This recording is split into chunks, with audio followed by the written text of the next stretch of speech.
আমার জন্মদাতা বাবা মা আমাকে খুঁজে পেতে 5 বছর লেগে গিয়েছিল।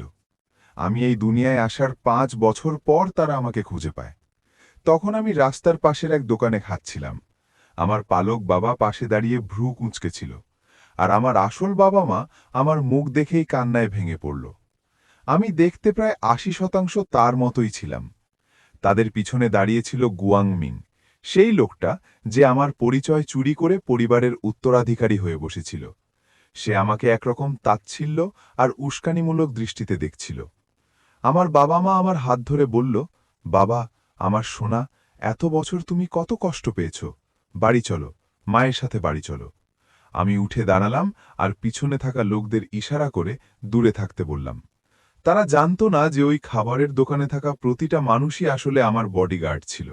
বাড়ি ফেরার পথে গুয়াংমিং পুরো সময় আমার দিকে তাকিয়েছিল, সন্দেহ আর শত্রুতায় ভরা চোখে। সে আমার থেকে যতটা সম্ভব দূরে বসেছিল, যেন আমার কোনো সংক্রামক রোগ আছে। আমি গুয়াংমিংকে পাত্তাই দিলাম না। আমার চোখ ছিল শুধু গু আর গুমুর দিকে। 5 বছর আগে যখন আমি এই দুনিয়ায় এসেছিলাম, তখনই বুঝে গিয়েছিলাম আমি আসল উত্তরাধিকারী। এমনকি আমি ব্যবস্থা করেছিলাম যাতে আমার পালক বাবা মা জানতে পারে তাদের ছেলে আসলে তাদের নয়।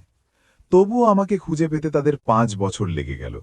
তারা জানত না যে এই 5 বছরে আমি এখানে নিজের জীবন গড়ে ফেলেছি, একটি কোম্পানি তৈরি করেছি, নিজের দল বানিয়েছি এবং বেশ ভালোভাবেই চলছিলাম।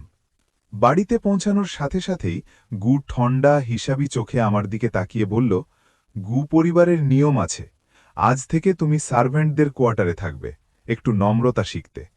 আমি শান্তভাবে বললাম, মিস্টার গু, যদি আমাকে এখানে না চান আমি চলে যেতে পারি। আসলে যখন আমি প্রথম এখানে এসেছিলাম, তখন সিস্টেম আমাকে একটি মিশন দিয়েছিল। লক্ষ্য ছিল গু পরিবারকে এমনভাবে অনুতপ্ত করা যাতে তারা তাদের কাজের জন্য আফসোস করে। যখন তারা অনুতপ্ত হবে, তখন আমি এই দুনিয়ায় যা কিছু গড়েছি সব নিয়ে আবার নিজের দুনিয়ায় ফিরে যাব। ততক্ষণ পর্যন্ত আমি ইতিমধ্যেই বিলিয়ন ডলারের সম্পদের মালিক হয়ে গিয়েছিলাম। গু পরিবারের এমন আচরণ সহ্য করার কোনো কারণই ছিল না আমার। আমার কথা শুনে বুফুর মুখ সঙ্গে সঙ্গে মলিন হয়ে গেল, আর গুয়াংমিং সামনে এসে নাটক শুরু করল। সে বলল, তুমি কিভাবে এভাবে কথা বলো? বাবা তো তোমার ভালোর জন্যই এটা করছে, তুমি নিজেকে কি ভাবো? আমি বরফের মতো ঠান্ডা চোখে তার দিকে তাকিয়ে বললাম, তুমি আমাকে এভাবে বলার অধিকার পেলে কোথায়? কথাটা শুনেই সে হঠাৎ করে কাঁদতে শুরু করল, একেবারে কান্নায় ভেঙে পড়ল। পালক বাবা আর পালক মা দৌড়ে গিয়ে তাকে জড়িয়ে ধরল, তাকে সান্ত্বনা দিতে লাগল, যেন আমি সামনে দাঁড়িয়েই নেই। আমি মাথা নাড়লাম। এই পুরো পরিবারটার যেন মাথায় সমস্যা আছে। তারা জানে আমি তাদের আসল ছেলে, তবুও সেই ন্যানির ছেলেটার জন্য তারা এত কিছু করছে যে সে তাদের বাচ্চাকে চুরি করেছিল। আমি এসব দেখে বিরক্ত হয়ে সিঁড়ি বেয়ে উপরে উঠে গেলাম, একটা সুন্দর ঘর দেখে। বললাম, এই ঘরটা ভালো, আমি এখানেই থাকব। আমি যখন গুয়াংমিংয়ের ঘরে ঢুকতে যাচ্ছিলাম, তখন গুমু চিৎকার করে উঠল, না, এটা চাংমিংয়ের ঘর। গু রাগে চোখ লাল করে বলল, তুমি কি করছো? তোমার কোনো ভদ্রতা নেই? অন্যদিকে গুয়াংমিং আবার কান্নার অভিনয় শুরু করল। সে বলল, ভাই, আমি জানি আমি তোমার জীবনটা নিয়ে নিয়েছি, ঘরটা তুমি নাও, এটা তোমার।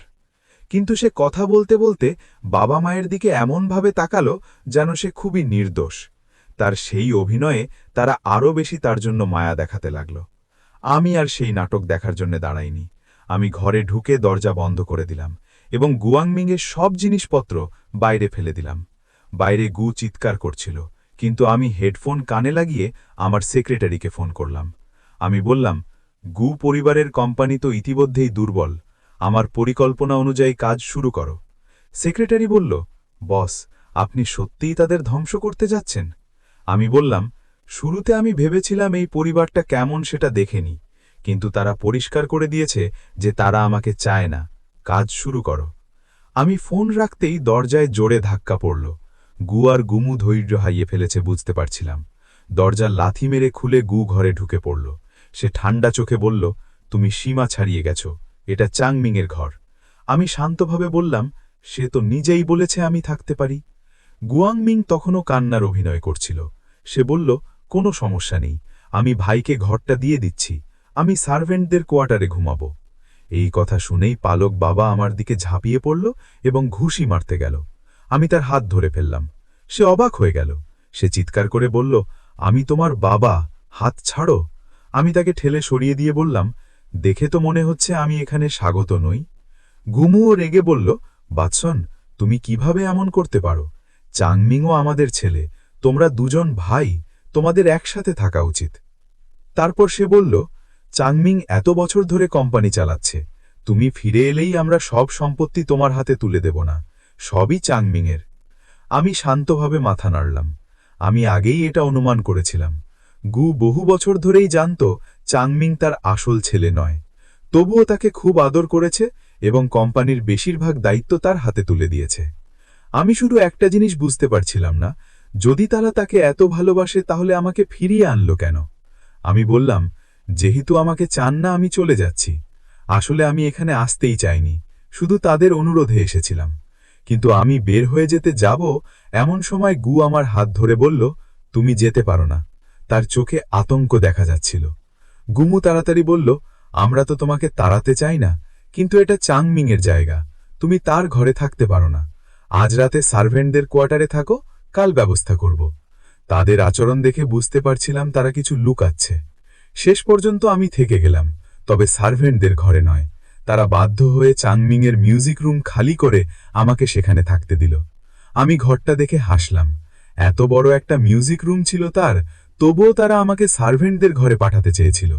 স্পষ্টই বোঝা যাচ্ছিল তাদের চোখে আমার মূল্য গুয়াংমিংয়ের চেয়ে অনেক কম। আমি আমার সেক্রেটারিকে ফোন করে গু পরিবারের ব্যাপারে খোঁজ নিতে বললাম। তারা বহু বছর ধরেই জানত আমি আছি, তবু আমাকে খুঁজে আসেনি। হঠাৎ এখন কেন?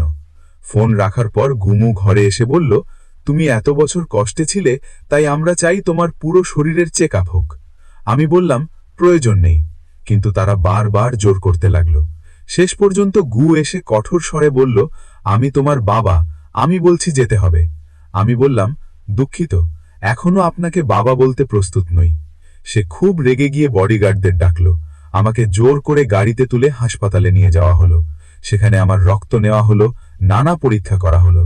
কিন্তু গু আর গুমু আমার খোঁজ না নিয়ে সরাসরি ডক্টরের রুমে চলে গেল। তখন আমার ফোন বেজে উঠল। আমার সেক্রেটারি বলল, বস, খোঁজ পেয়েছি। গুয়াংমিং খুব অসুস্থ, তার কিডনি ট্রান্সপ্ল্যান্ট দরকার। অনেক আগেই তারা আপনার রক্তের নমুনা নিয়ে তার সাথে মিলিয়ে দেখেছে। আজকের পরীক্ষা শুধু নিশ্চিত করার জন্য। আমি বললাম, তাড়াতাড়ি লোক পাঠান, আমাকে এখান থেকে বের করতে হবে। গু পরিবারের নাটক শেষ, এবার আমার পালা।